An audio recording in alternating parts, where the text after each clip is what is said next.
Hello students of 7th class. This is your second BCN of your English. Today we are going to start part second of chapter first. 3 questions.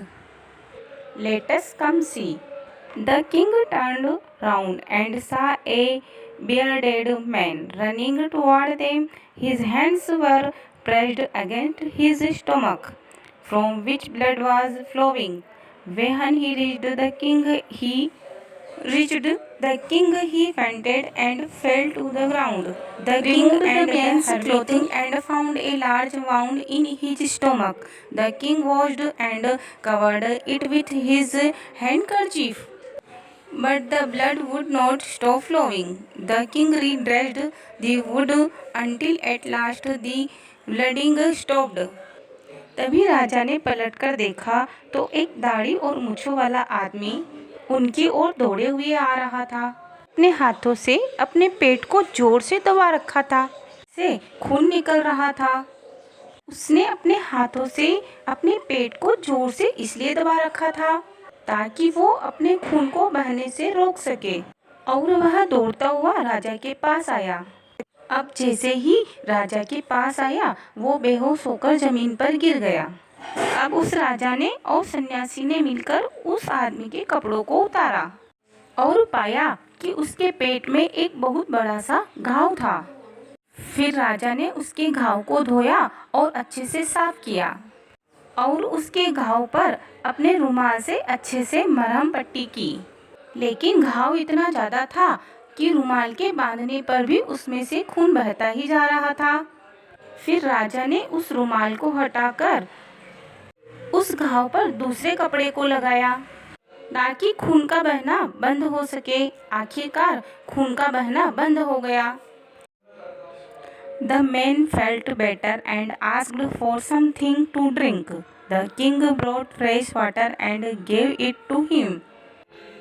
By this time the sun had set and the air was cool. The king with the hermit's help carried the wounded man into the hut and laid him on the bed. The man closed his eyes and lay quiet. The king, tired by his walk and the work he had done, lay down on the floor and slept through the night. When he awoke, it was several minutes before he could remember where he was or who the strange bearded man lying on the bed was. "Forgive me," said the bearded man in a weak voice, when he saw that the king was awake. "I do not know you and have nothing to forgive you for," said the king.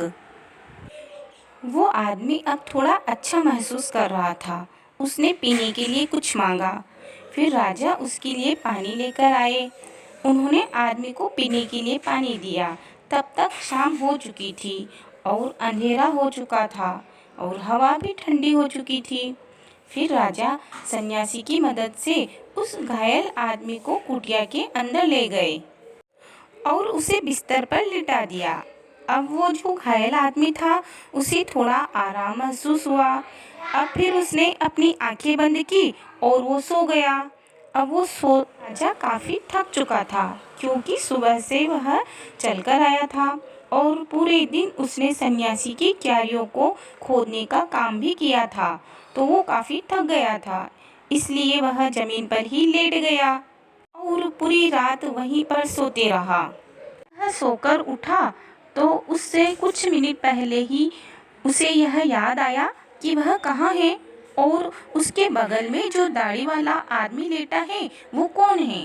और वह दाढ़ी वाला आदमी उठा और धीमी सी और जोर सी आवाज़ में राजा से कहा कि मुझे माफ़ कर दो। लेकिन राजा ने उस आदमी से कहा कि मैं तो तुमको जानता भी नहीं हूँ, तो मैं तुम्हें किस बात के लिए माफ़ कर दूँ।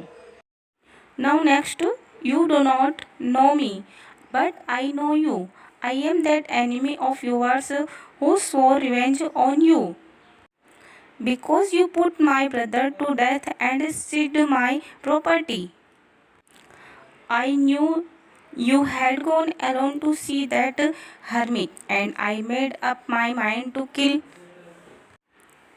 you on your way home. But the day passed and you did not return.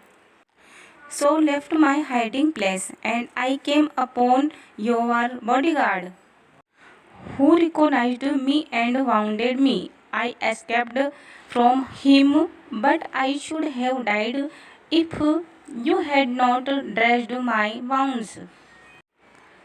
I wished to kill you, and you have saved my life.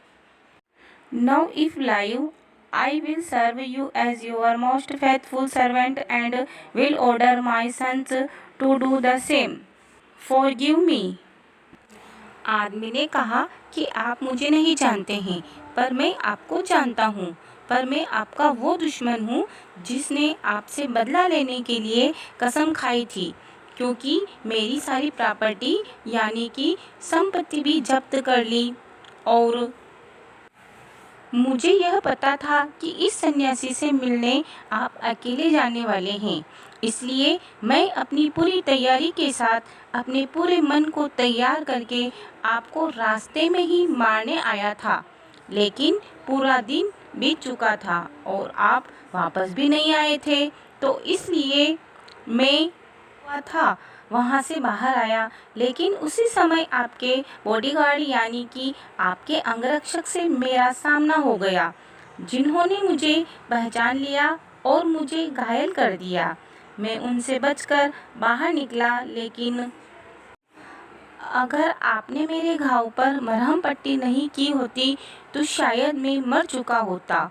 मैं आपको मारना चाहता था, लेकिन आपने तो मेरी जान बचा दी। अब अगर यदि मैं जिंदा रहता तो मैं आपका सेवक बनकर आपकी सेवा करूंगा, और मैं अपने बेटों को भी आदेश दूंगा कि वे भी आपकी सेवा करें। मुझे माफ़ कर दीजिए। The king was very happy to have made peace with his enemy so easily and to have won him over as a friend. He not only forgave him but said he would send his servants and his own doctor to look after him, and he promised to give back the man his property. इस बात को सुनकर बड़ा खुश हुआ, क्योंकि उसने अपने दुश्मन के साथ बहुत शांति से दुश्मनी खत्म कर दी और अपने उस दुश्मन को दोस्त के रूप में जीत लिया। राजा ने उसे केवल माफ़ ही नहीं किया, बल्कि अपने नौकरों को उसके साथ भेजा और एक डॉक्टर को उसकी देखभाल करने के लिए भी भेजा, और राजा ने उस आदमी से वादा किया कि वो उसकी प्रॉपर्टी को भी वापस कर देगा। Leaving the wounded man, the king went out of the hut and looked around for the hermit. Before going away, he wished once more to get answers to his questions. The hermit was on his knees, sowing seeds in the beds that had been dug the day before. The king went up to the hermit and said, "For the last time, I beg you to answer my questions, wise man." राजा उस घायल आदमी को उस कुटिया में अकेला छोड़कर बाहर आया और उस सन्यासी को ढूंढने लगा, क्योंकि उसकी इच्छा थी कि एक बार फिर से अपने सवालों के जवाब लेने का प्रयास करे।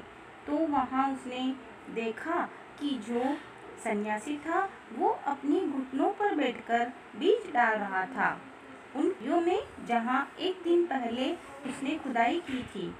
राजा उस सन्यासी के पास गया और कहा कि मैं आखिरी बार आपसे बात कर रहा हूँ, आपसे अनुरोध करता हूँ कि कृपया करके आप मेरे सवालों का जवाब मुझे दे दीजिए। इस पर सन्यासी कहता है, "You have already been answered," said the hermit, still bending down to the ground and looking up at the king as he stood before him. "How have I been answered? What do you mean?" तुमको तो तुम्हारे सवालों के जवाब मिल चुके हैं। सन्यासी अभी भी अपने घुटनों के बल बैठे हुए थे और बस वो एक नज़र राजा की तरफ देखते हुए ये बात कहते हैं, लेकिन राजा के समझ नहीं आया कि उन्हें उनके सवालों के जवाब कैसे मिले। तो राजा सन्यासी से कहते हैं कि मुझे मेरे सवालों के जवाब कैसे मिल गए। तो सन्यासी कहते हैं, next is do you not see, replied the hermit, if you had not pitied my weakness yesterday and had not dug these beds for me, you would have gone away. Then that man would have attacked you and you would have wished you had stayed with me. So the most important time was when you were digging the beds. And I was the most important man, and to do me good was your most important business. Afterwards, when the men ran to us, the most important time was when you were caring for him. Because if you had not dressed his wounds, he would have died without having made peace with you. So he was the most important man, and what you did for him was your most important business.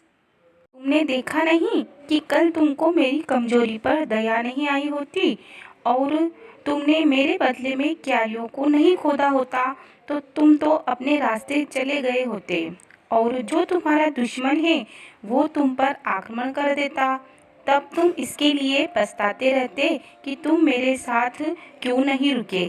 इसलिए सबसे ज़रूरी समय कब था? तुम उन क्यारियों को खोद रहे थे और उस समय सबसे महत्वपूर्ण आदमी तुम्हारे लिए मैं था और सबसे ज़रूरी काम वो था जो तुम मेरे लिए कर रहे थे। और इसके बाद जब वह आदमी लोगों की तरफ भागता हुआ आया तब सबसे महत्वपूर्ण समय क्या था? जब तुम उसकी देखभाल कर रहे थे, क्योंकि अगर तुम उसके घाव पर मरहम पट्टी नहीं करते तो वह मर जाता और जिस तरह से वो तुम्हारे साथ फ्रेंडली हो गया वो कभी नहीं होता, वो हमेशा तुम्हारा दुश्मन ही रहता। तो उसके हिसाब से वो तुम्हारे लिए सबसे महत्वपूर्ण आदमी था और उस समय जो भी तुमने उसके लिए किया वो तुम्हारे लिए सबसे ज़रूरी काम था। Remember then, there is only one time that is important and that time is now. It is the most important time because it is the only time we have any power to act. हमेशा याद रखो कौन सा समय सबसे ज़रूरी होता है, वो एक ही समय है और वो समय है अब, यानी कि नाउ। सबसे ज़रूरी समय क्यों होता है? क्योंकि यही वो समय होता है जब हमारे अंदर कोई भी शक्ति होती है उस समय किसी भी काम को करने की। And last para is the most necessary person is the person you are with at a particular moment, for no one knows what will happen in the future and whether we will meet anyone else. The most important business is to do that person good because we were sent into this world for that purpose alone. और सबसे महत्वपूर्ण आदमी कौन है? तो सबसे महत्वपूर्ण आदमी वह है जो उस समय तुम्हारे साथ, क्योंकि हम में से कोई नहीं जानता कि आगे आने वाले भविष्य में क्या होगा और अब मिलेंगे या नहीं। Chapter first ends here. I hope understood this chapter very well. Okay students, thank you. Have a nice day.